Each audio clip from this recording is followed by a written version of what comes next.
मैं यश कुमार शर्मा क्राइम कस न्यूज की तरफ से आज एक ताजा प्रकरण हमारे पास आया हुआ है। क्षेत्रीय वन अधिकारी गोला रेंज में लगभग 250 घन मीटर लकड़ी, सरकारी लकड़ी को बेच दिया गया है और उससे करोड़ों रुपए अर्जित किए गए हैं। मामला यही है। आइए मैं आप सभी को विस्तार पूर्वक इस पूरे प्रकरण की जानकारी देता हूं। तो जो हमारे विश्वसनीय सूत्रों के से प्राप्त जानकारी है वो यह है कि दक्षिण खीरी वन प्रभाग लखीमपुर खीरी का मामला है ये, जहाँ की सबसे महत्वपूर्ण रेंज गोला, वहां पर जब से संजीव तिवारी जी क्षेत्रीय वन अधिकारी के रूप में आए हुए हैं, जब से उनकी तैनाती हुई है तब से वो बराबर सुर्खियों में बने हुए हैं। अच्छा, सुर्खियों में बने रहने का कारण क्या है? कारण उनका यह है कि वो कभी तो फर्जी अवैध पेड़ों का कटान कराते हैं, वहां पे फर्जी तरीके से पौधरोपण कराते हैं, जो कि पौधरोपण सिर्फ कागजों में दर्शाया जाता है, बजट भी लिया जाता है, बट होता कहीं नहीं है। धरातल में कहीं भी उसको आपको देखने को नहीं मिलेगा। अच्छा, जो संजीव तिवारी जी हैं, इन्होंने इसी तरीके से फर्जी कार्यक्रम करके करोड़ों रुपए की संपत्ति अर्जित कर रखी है। इसी तरीके से ये हमेशा सुर्खियों में बने रहते हैं और ये काफी दबंग प्रवृत्ति के व्यक्ति हैं। इनका काफी दबदबा है अपने शासन में, प्रशासन में।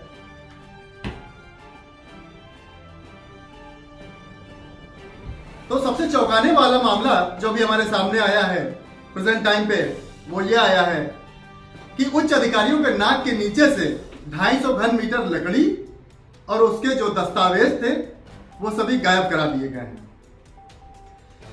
बनारसी दास क्षेत्रीय वन अधिकारी गोला रेंज से जब से वो निवृत्त हुए तो उन्होंने अपना जो प्रभार था उप क्षेत्रीय वन अधिकारी विजेंद्र सिंह को 2021 में, अक्टूबर 2021 में सौंप दिया था और उसके द्वारा उन्होंने माह अक्टूबर, नवंबर, दिसंबर 2021 की मासिक रिपोर्ट C1 और C17 में इन चीजों को दर्शाया भी है कि 250 घन मीटर ये लकड़ी है। उन चीजों को उन्होंने दर्शाया है।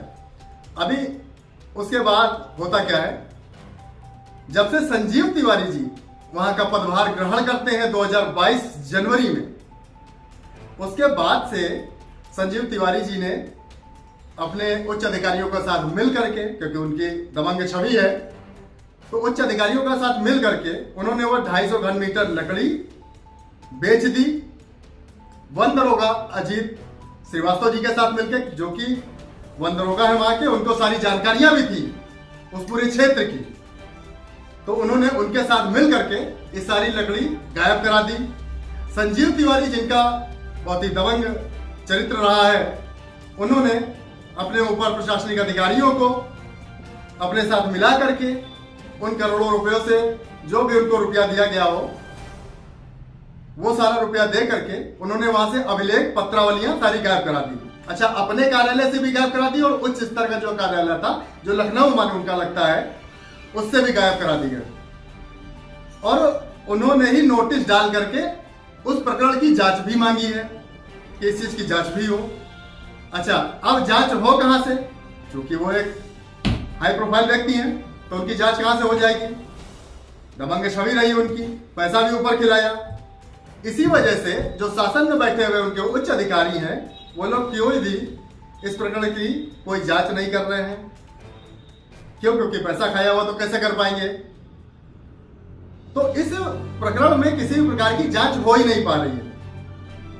तो अब हमको देखना यही है कि आगे कोई इनके विरुद्ध कार्रवाई होती है, शासन या प्रशासन को इस चीज की जानकारी लेता है या नहीं लेता है, और जो संजीव तिवारी जी हैं उनको उनके ऊपर क्या कार्रवाई होती है या उन्हें इस गोला रेंज से हटाया जाता है। आइए देखते हैं।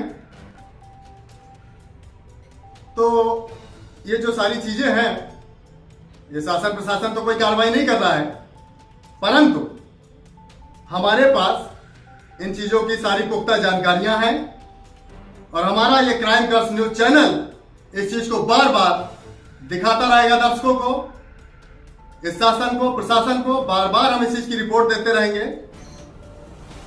अब इस पर ये क्या कार्रवाई करते हैं या नहीं करते हैं, देखते हैं।